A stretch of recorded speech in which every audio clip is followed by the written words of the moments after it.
guys, today I'm going to bring you a video on a review on the Roxio Game Capture software. So first of all, when you bring up the Roxio Game Capture software, this screen will pop up and you got a option to click on capture gameplay to video for editing and sharing with others, and you got edit and share, and this is where you edit your videos, like colour correct and all that, and add narrations and stuff, and also you can share to Facebook and YouTube. I didn't quite cover capture. This is where you capture like gameplay on Xbox or PS3. It's easier with Xbox because you have to use component cables for the PS3, and you can and that's a lot of cables. Whereas if you was to use your Xbox, you only have to have 2 HDMI cables as opposed to 2 component cables. So anyway, if you click on the capture, you will get this screen, and this pretty much tells you where like you got file and you got exit, so you got tools, options, and that's there, and help. And what the source is, pretty much the source is like your Roxio Game Cap. It's pretty much all it is. That's all it will say.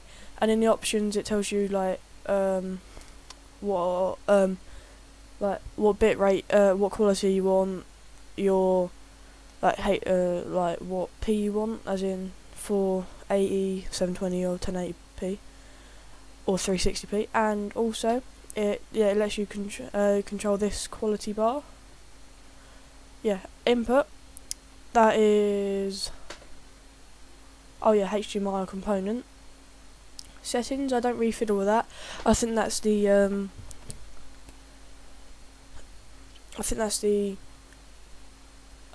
think. I think that's like brightness and stuff for when you're capturing. If you do fiddle about this, the brightness and stuff that's shown over on this screen here will affect it on your TV whilst you're playing your Xbox or something else. You can choose where you save it to. You just change this, or you can browse to where you want to save it. Prefix, this is the date of its recording, so you'll know when you recorded it, and what day, what month, and what year. So also you got the input. So I've got no input because it's not all plugged in at the moment, but if I did, it would say HDMI, and here status, no signal. It would be, so there's no signal because I haven't got plugged in, but it'll say signal if I have got it plugged in. Here you got time lapse, file size created. This shows you like the amount of time you've been recording for, and the size of your file that you've just recorded. Up here, I forgot to cover this. You can have it shut off at any given point.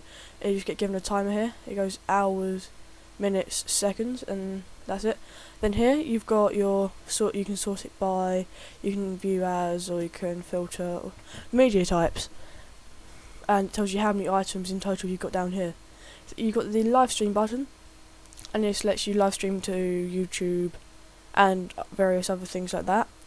And you've also got to start capture way, like what I do on my channel and my website. I'll put both links down. Now I'll put my channel, my website link in the description for you, and it just lets you capture what's on your screen, and when it is, you'll show up here and change brightness, information, and make this screen the whole size. So let's move on to the video wave. This is the editing software. You can add a file, you can add audio background, you can add text effects, overlay, video effects, transitions, and speed.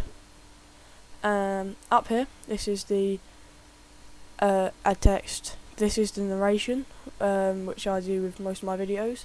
You can delete tiles from here, and you can align stuff. You can save as a custom object. You can export as, say if you don't want to upload straight away, you just want to export it, so you can open it in other things, just export it there. Or if you want to share, you click on that, you can give it a description, a title, tags. You can sign in on your Facebook and YouTube. If you can upload to both at the same time, but it takes a lot longer because you got to render it for, it renders it twice for some reason. it renders to for Facebook, and it renders for YouTube, then it uploads to YouTube, and then after uploads to Facebook. It's all well and good, but it can get a bit annoying if you're gonna do both. But I don't have Facebook, so it doesn't bother me.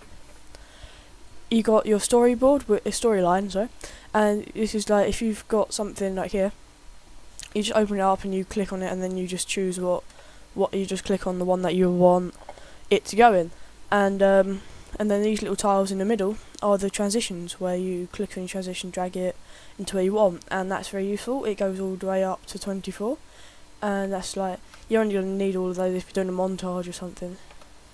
Here you got a timeline, and then you got your, let me just do this, you got the amount of time elapsed up here, and then you got your video, and then you got your video, how it's going, then you got music, like the audio there, and then you got I don't use the FX or the overlays or texts, but they're just there if you need to have a look and stuff. And then there's this here, and it shows you, and it tells you what to hide and what to show.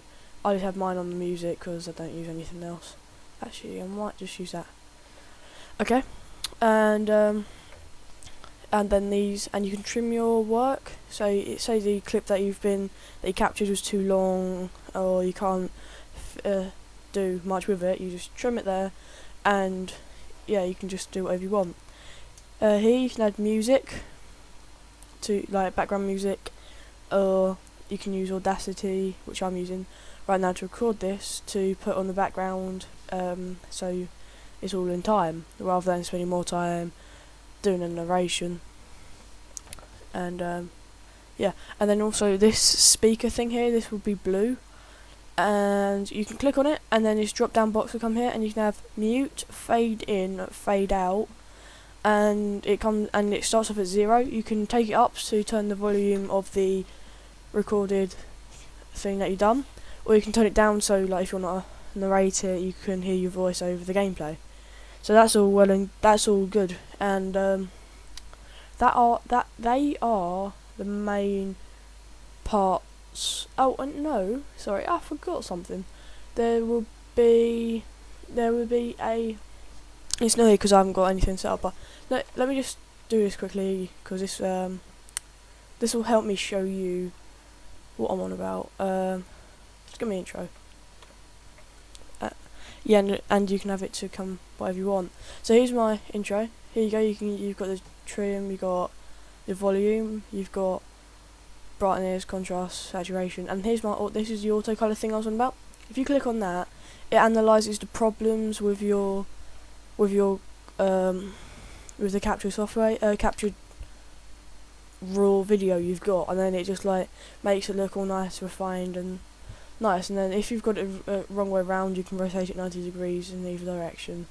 And you got even more settings, which yeah, auto color correction, manual color correction. You've got brightness and all that. And I can't do that. So yeah, they are the main things to do with it. I will do a full art video in like all the nitty gritty stuff of it, but that's my review. Oh, the most important thing about this review I forgot to do. In my opinion, I think that this is a really good starting software. I will hopefully be getting I think it's really good because it does everything that I need to do and stuff. But when I start making more complex videos, I would do it, because if you started to do more complex videos and you just wanted to start off now, this would be excellent for you. But if you wanted to get more complex and stuff, I do highly recommend getting a more